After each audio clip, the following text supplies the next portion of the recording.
Okay. Comedy ಕಿಲಾಡಿಯಲ್ಲಿ ಭಾಗಿಯಾಗಿದ್ದಂಥ Divya ಮತ್ತೊಬ್ಬ ಕಲಾವಿದೆ ಕೂಡ ದೂರವಾಣಿ ಸಂಪರ್ಕದಲ್ಲಿದ್ದಾರೆ. ದಿವ್ಯಾ ಅವರೇ ನಮಸ್ತೆ. ನಮಸ್ತೆ ಮೇಡಮ್.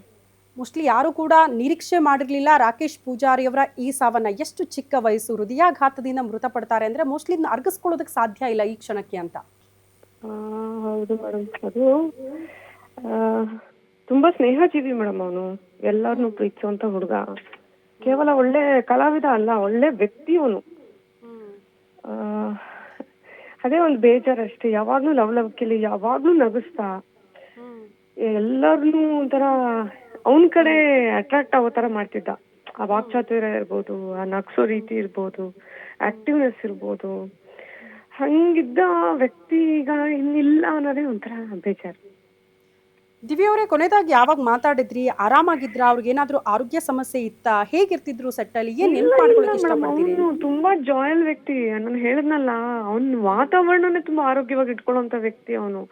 ಇದು ಅನ್ಎಕ್ಸ್ಪೆಕ್ಟೆಡ್. ನಾವು ಲಾಸ್ಟ್ ನಮ್ಮ ಕಾಮಿಡಿ ಕಿಲಾಡಿ ಅನೀಶ್ ವೇಣೂರ್ ಅವರು ನಿರ್ದೇಶನ ಮಾಡಿರೋದು ದಸ್ಕತ್ ಅಂತ ಸಿನಿಮಾ ರಿಲೀಸ್ ಆಯ್ತು ಮೇಡಮ್. ತುಳು ಸಿನಿಮಾ ಅದು.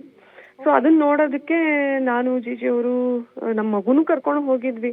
ನಂಗಿನ್ನೂ ನೆನಪಿದೆ, ನಮ್ಮ ಮಗುನೆಲ್ಲ ಎತ್ಕೊಂಡು ಎಂಟೈರ್ ಸಿನಿಮಾ ನೋಡಿದಾನೆ ಅವನು.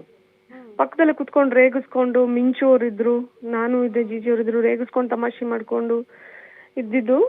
ಸೊ ಎಲ್ಲೂ ಏನೋ ಇದು ಗೆಸ್ ಮಾಡೋವಂಥದ್ದೇ ಅಲ್ಲ. ಅಷ್ಟು ಖುಷಿಲಿದ್ದವನು ಅವನು.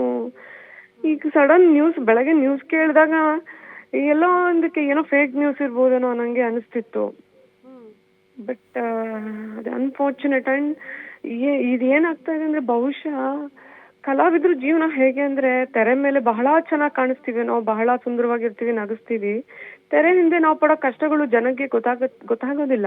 ಆರೋಗ್ಯ ಸಮಸ್ಯೆಗಳು ಅಂದ್ರೆ ನಿದ್ದೆ ಮಾಡಕ್ಕಾಗಲ್ಲ, ನೈಟ್ ಎಲ್ಲ ಶೂಟ್ ಇರುತ್ತೆ, ಲೊಕೇಶನ್ ಶಿಫ್ಟಿಂಗ್ ಇರುತ್ತೆ, ಊಟ ನೀರು ವ್ಯತ್ಯಾಸಗಳು ಒಂದು ರೀತಿಯಲ್ಲಿ ಇರುತ್ತೆ ಮೇಡಮ್. ಬಟ್ ಅದು ಕಲಾವಿದ್ರಿಗೆ ಅದು ಒತ್ತಡ ಅಂತ ಅನ್ಸೋದಿಲ್ಲ. ಯಾಕಂದ್ರೆ ನಾವು ಅದ್ರಲ್ಲೇ ಜೀವಿಸ್ತಿರ್ತೀವಲ್ಲ, ನಮ್ಗೆ ಅದೇ ಖುಷಿಯಿಂದ ಮಾಡ್ತಿರ್ತೀವಿ.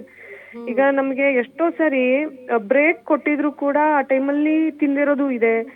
ಶೂಟಿಂಗ್ ಎಕ್ಸ್ಟೆಂಡ್ ಆಗಿ ಬೆಳಗಿನ ಜಾವವರೆಗೂ ಶೂಟ್ ಆಗೋದಿರುತ್ತೆ.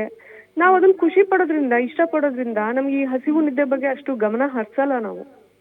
ಎಲ್ಲೋ ಒಂದ್ ಕಡೆ ಅದು ಲೋಪ ಆಗ್ತಾ ಇದೆಯೇನೋ ನನಗೆ ಅನಿಸ್ತಂಗೆ. ಯಾಕಂದ್ರೆ ಅವನು ಕಾಂತಾರ ಸಿನಿಮಾದಲ್ಲಿ ಒಂದು ಒಳ್ಳೆ ಪ್ರಮುಖ ಪಾತ್ರ ಸಿಕ್ಕಿತ್ತು ಅವನಿಗೆ. ಮಾಡ್ತಾ ಇದ್ದ ಅವನು. ಆ ಶೂಟಿಂಗ್ ಎಲ್ಲ ಹೋಗೋದು ಬರೋದೆಲ್ಲ ಇತ್ತು, ಅಪ್ಡೇಟ್ಸ್ ಎಲ್ಲ ಸಿಗ್ತಾ ಇತ್ತು ನಮಗೆ.